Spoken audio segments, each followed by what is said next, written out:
Olá, muito bom dia. Estamos começando mais uma semana, segunda-feira, depois de um final de semana, Dia dos Pais, né? O pessoal matando saudades do papai, da mamãe, preocupados com os nossos papais que estão sempre na ameaça desse Covid-19.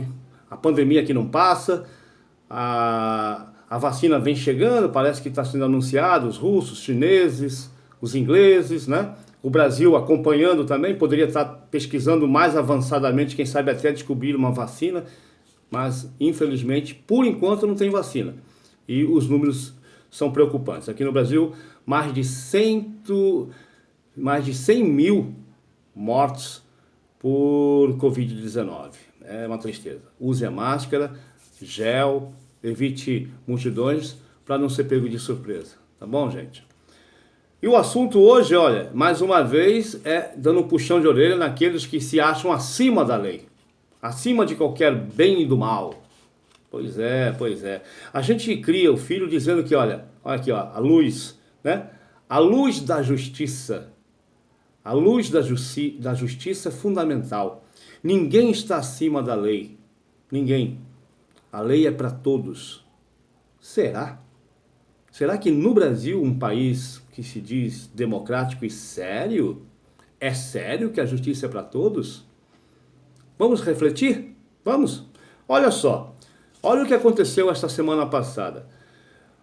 A ministra do Supremo Tribunal Federal, a Carmen Lúcia, ministra do Supremo Tribunal Federal, a instância máxima da justiça no país, solicitou as informações sobre aquelas supostas espionagens que estariam acontecendo no Ministério da Justiça. Um dos órgãos do Ministério da Justiça estaria, segundo veículos de comunicação, foi publicado no UOL, inclusive, de que eles estavam espionando, estavam catalogando, sistematizando uma relação de pessoas, principalmente funcionários públicos, que seriam antifascistas.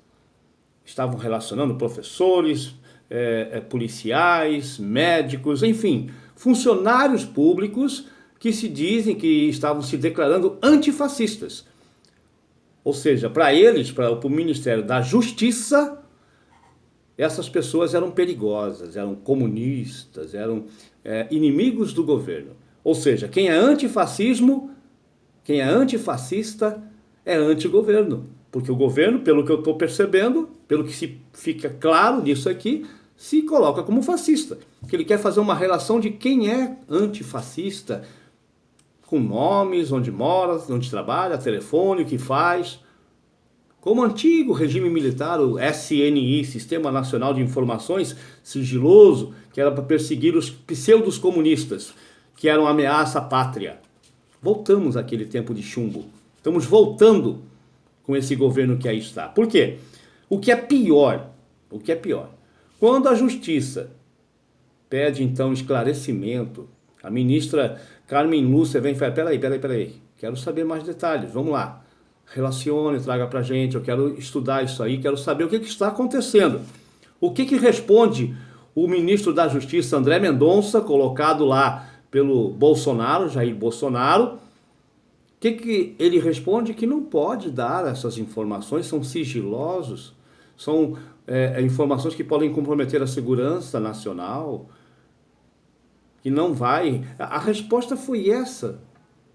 Ele se negou a obedecer uma ordem da Suprema Corte do país. Vocês sabem o que significa isso? Mesmo ninguém está acima da lei. Eu abri falando exatamente isso. A lei é para todos. A luz da justiça tem que ser feita. Está aqui, ó, na ponta do dedo. Tem que se iluminar o que está acontecendo. Transparência. E é a justiça que vai fazer isso. Vai analisar, vai verificar se tem crime, se não tem crime, se teve, quem é que cometeu e como vai pagar. Quem é o responsável para fazer um levantamento, uma catalogação daqueles que são antifascistas? E desde quando ser antifascista é crime nesse país? Pois é. Agora vocês imaginem se a moda pega. Se o ministro da Justiça, eu não estou falando de ninguém mais do que André Mendonça, ministro da Justiça, dá uma resposta ao Supremo Tribunal Federal de que não vai cumprir, que não pode cumprir essa ordem ou essa solicitação da Carmen Lúcia, ministra Carmen Lúcia, se colocando acima da lei deste país, que a lei é para todos. O ministro da Justiça fala, não vou cumprir essa lei, não posso obedecer. Não vou obedecer. Se a moda pega, então desmoraliza todo o sistema judicial. Todo. Eu, como cidadão, então me vejo no direito também de não obedecer um juiz, de não obedecer o desembargador, uma ordem judicial. Todos nós vamos começar a ver esse exemplo que vem de cima, como diz minha vovó. Exemplo vem de cima, meu filho. A gente ensina isso para os nossos filhos. Exemplo vem de cima. O exemplo arrasta multidões. E é verdade.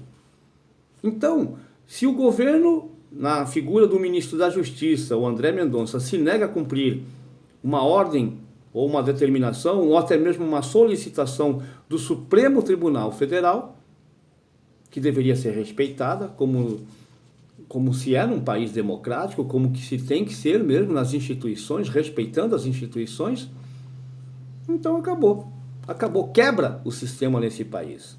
Qualquer cidadão vai começar a se ver no direito de não cumprir uma lei do juiz, de não querer obedecer o tribunal, e vai virar bagunça esse país. Está virando uma bagunça. É o que esse governo está querendo.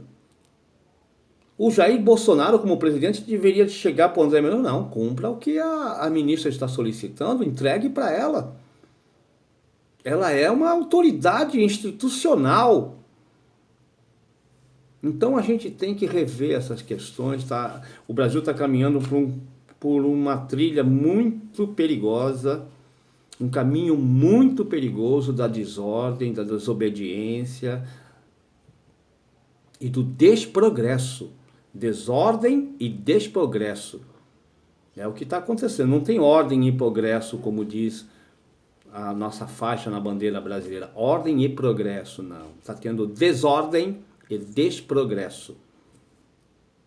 É isso que nós queremos? É isso que o governo federal está implantando no país?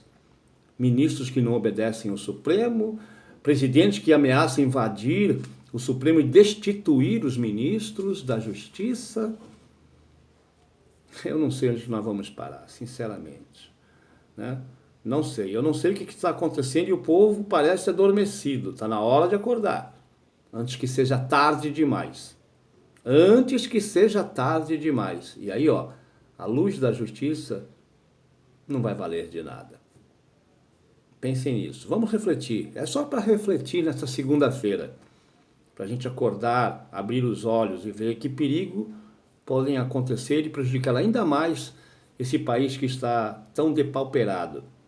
Um país que está com pandemia, com pandemônios, caindo voltando à inflação, que nós vamos falar sobre isso. Parece que a inflação começa a subir de novo, preocupando, desemprego e, acima de tudo, essa possibilidade de uma desordem e um desprogresso cada vez maior em nosso país. Vamos refletir juntos. Não quero ser dono da verdade, mas também quero participar ativamente, pegar na mão esse país, nas mãos, a democracia participativa, a democracia popular. O povo é que manda, quem paga é quem manda. Nós é que mandamos nesse país. Eles passam, nós vamos ficar. Um forte abraço. Até a próxima.